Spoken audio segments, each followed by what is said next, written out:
Olá, sejam muito bem-vindos ao Ponto de Vista. Estimativas feitas pelo Instituto Nacional do Câncer revelam que o Brasil deve registrar mais de 700 mil novos casos de câncer para cada ano do triênio 2023-2025. O estudo também aponta uma maior incidência da doença nas regiões Sul e Sudeste, com cerca de 70% dos casos. Ainda de acordo com o levantamento do INCA, são esperados mais de 13 mil novos casos de câncer no Espírito Santo só este ano de 2023. Hoje, no Ponto de Vista, vamos tratar de uma série de questões que envolvem esta doença, conversando com a médica oncologista Cíntia Givigi. Seja muito bem-vinda ao Ponto de Vista, doutora. Obrigada, Thelma. Prazer em tê-la aqui. Prazer é meu. Doutora, a que nós podemos atribuir esta alta incidência de câncer, não apenas no Brasil, mas também no Espírito Santo? Sim, a gente atribui, principalmente esse aumento, a gente teve um aumento em relação ao último triênio de 2000 a 2022 em torno de 79 mil casos por ano, principalmente a nossa alimentação, que a gente tem uma alimentação hoje muito baseada em gorduras, embutidos, enlatados, que são fatores cancerígenos. Também pelo sedentarismo, o excesso de etilismo, o tabagismo, o estresse, são todos fatores que acabam contribuindo para o aumento do câncer. A gente fala muito assim, a vida moderna acaba causando muito mais câncer do que a vida que se levava antigamente, né? Mais simples. Bom, falando de alimentação, né, os agrotóxicos também contribuem bastante, né, para essa alta incidência, não? Sim, também o Brasil é um dos países com maior índice de uso de agrotóxico, né, que acaba que aumenta também a incidência de câncer. É mais um fator cancerígeno, porque o câncer é uma doença multifatorial. Nem sempre você identifica um só fator, você identifica vários fatores, uma célula defeituosa e aí ela vai, de acordo com esses fatores, vão atingindo e promovem um câncer. Existe uma predisposição genética que pode se transformar num câncer? Sim, existe, mas o câncer genético não é tão comum como se espera. A gente diz em torno de 5 a 10% são câncer genético. Geralmente o câncer genético é com menos de 40 anos ou 50 anos. Na verdade, não é nem genético a palavra, é hereditária, que a gente diz, né? Que é uma coisa que passa de família. Mas as alterações genéticas nas células, sim, elas sim são muito frequentes. Bom, já ouvi a seguinte expressão que o câncer é uma doença da alma, né? E aí eu pergunto, né? Um desequilíbrio emocional, um desajuste emocional, ele pode, de uma certa forma, vir a provocar um câncer? Sim, ou não há relação? A relação, é difícil a gente comprovar isso cientificamente, como que um trauma, uma depressão, isso pode causar um câncer, mas a gente vê isso muito frequentemente na rotina diária e isso tudo vai levar a uma imunossupressão, né? Então você tem uma célula ali que já tem uma probabilidade de formar um câncer, então é mais um estímulo para ela se desenvolver. Agora, quais os tipos de câncer mais comuns, não apenas entre homens, mas também mulheres? E no Brasil, o principal de homem é próstata, depois cólon e reto, que é o câncer de intestino, e em terceiro lugar o pulmão. Na mulher é o câncer de mama, em segundo lugar também é o câncer de intestino, o câncer de colo e reto, e terceiro o colo de útero.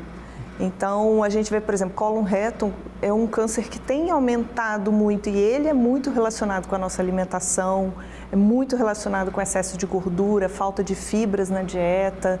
Então a gente vê aí esse fator já predisponente, né, no nosso dia a dia. Agora, no caso específico do câncer de próstata, né, o machismo, de uma certa forma, colabora para essa alta incidência? Sim, porque a gente ainda, no nosso país, ainda existe muito preconceito, né, em relação à visita a um urologista, um toque retal, relacionados com o machismo, né? E isso acaba, às vezes, não fazendo uma detecção precoce, porque o ideal para o câncer é você fazer uma detecção precoce com um estágio inicial, a gente tem taxas de cura em torno de 90%. Então, se você não faz o seu rastreamento, você vai descobrir uma doença mais avançada e aí as chances de cura são menores. Agora, no caso específico do câncer de colo de útero, né, a vacina contra o HPV é um meio bastante eficaz para a prevenção desse tipo de câncer, não? Muito eficaz. Ela ainda não é tão aceita na nossa população, mas assim, você pega países como a Austrália, Reino Unido, que praticamente erradicaram o câncer de colo de útero com a vacinação, principalmente nas crianças, né? Que é onde você vai ter uma melhor resposta imunológica. Sim. E ainda tem muito discurso, né, de que a vacina contra o HPV vai estimular uma sexualização precoce, o que não tem absolutamente nada a ver, Não tem nada a ver. Assim, existem muitas campanhas que a gente faz, a Sociedade Brasileira de Oncologia, outros grupos, que se você ama seu filho, dê a vacina. Porque um câncer de colo de útero numa mulher é muito agressivo no geral, então é muito importante a vacinação das crianças a partir de 9 anos. Bom, nós somos um país tropical, né? E os raios solares, né, por conta assim, até mesmo do aquecimento da Terra, eles estão bem mais intensos do que no passado. Isso, de uma certa forma, tem contribuído para uma alta incidência de câncer de pele aqui no Brasil? Sim, aí é o câncer de pele. Na verdade, o câncer de pele é o mais comum, mas não é um câncer fatal, né? A incidência geralmente principalmente braços, o rosto, que são as áreas expostas ao sol. Mas ele não é um câncer que mata, mas realmente a prevenção em relação ao uso de protetor solar, evitar a exposição solar entre 10 às 14 horas, 15 horas principalmente, que é o horário maior prejudicial para a pele. A gente vem percebendo, e eu não sei se é uma percepção equivocada, né, de que a incidência de câncer entre as crianças tem aumentado. Isso de fato procede ou de repente pode ser um caso de subnotificação? O que poderia ser aí? No Brasil, na verdade, a gente tem uma subnotificação no geral, né?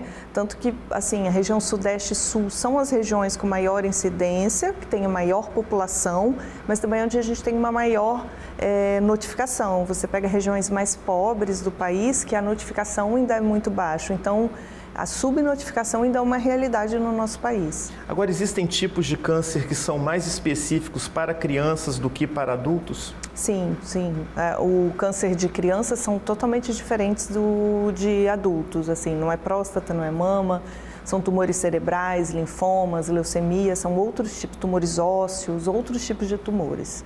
E com a taxa de cura muito alta na criança, né? É muito doloroso para a criança, para a família, mas são tumores com uma chance de cura muito alta.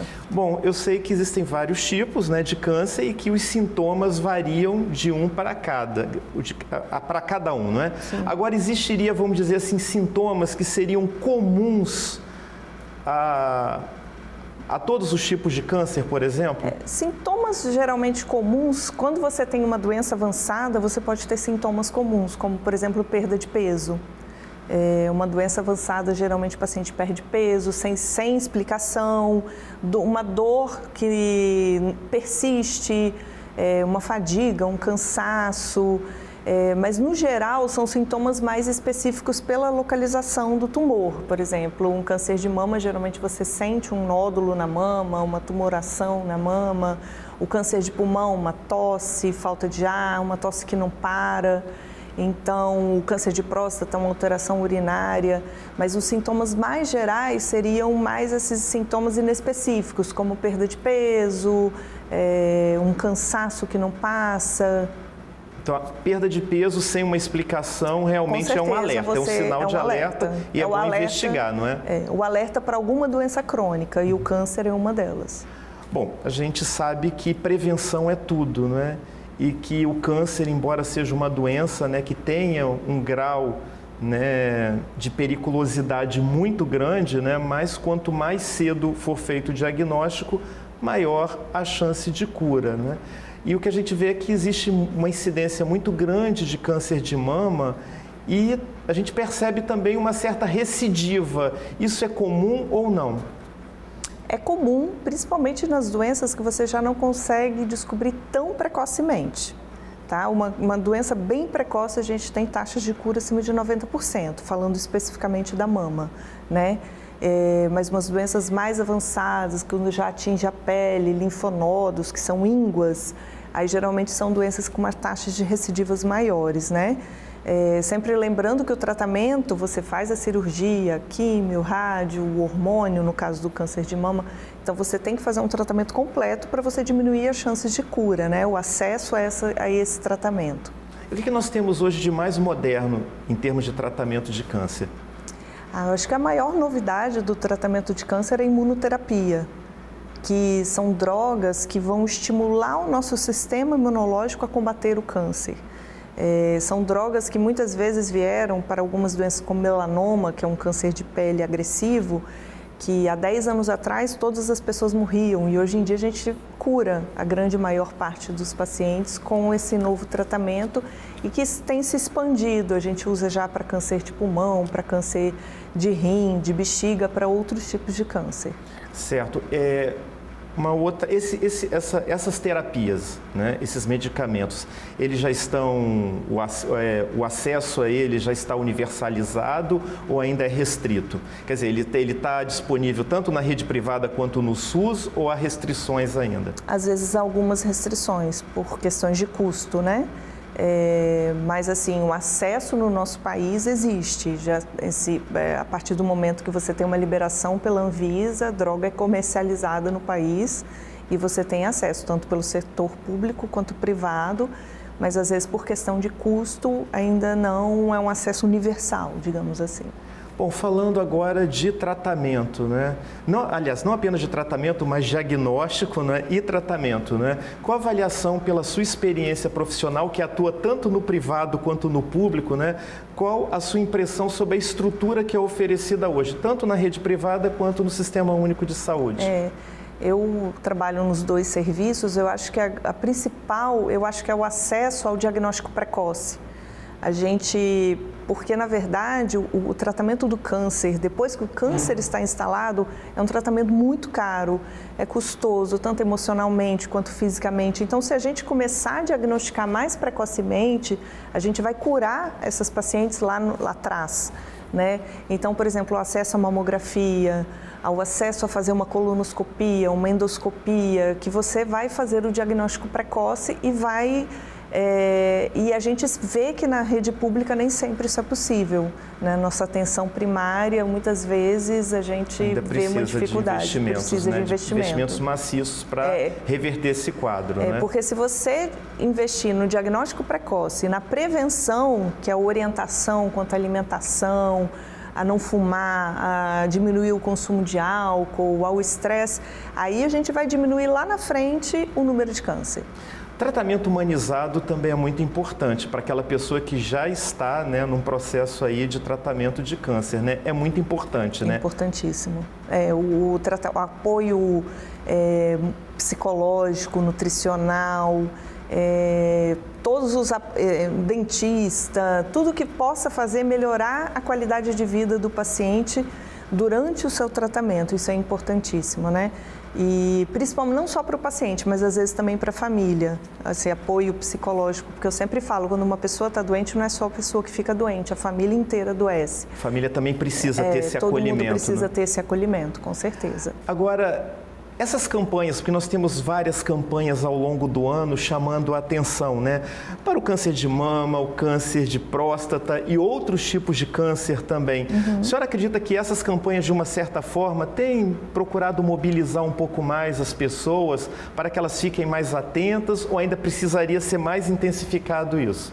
Eu acho que elas já são muito importantes. Eu acho que quanto mais a gente conseguir intensificar, melhor. Você pega, por exemplo, o Outubro Rosa, que é a mais forte, né? Quantas mulheres a gente consegue diagnosticar nesse mês? Tem muitos serviços que fazem mamografia de forma gratuita, atendimento médico gratuito. Então, assim, de mais diagnóstico nesse mês, entendeu? Então, a gente vê um aumento do diagnóstico no mês. Então, eu acho que intensificar, às vezes, para outros tipos de tumores, em outros meses, porque não é só o Outubro Rosa, tem o ano inteiro, né, que a gente precisa se prevenir. Doutora Cíntia, olha, muito obrigado pela sua participação aqui no Ponto de Vista, obrigado pela entrevista, pelos esclarecimentos, tá? E esperamos contar com a sua presença aqui em outras ocasiões. Eu quem agradeço o convite, estou sempre à disposição. Pois é, eu agradeço também a sua audiência, a sua companhia. Lembrando que semana que vem estaremos de volta em mais um Ponto de Vista. Até lá!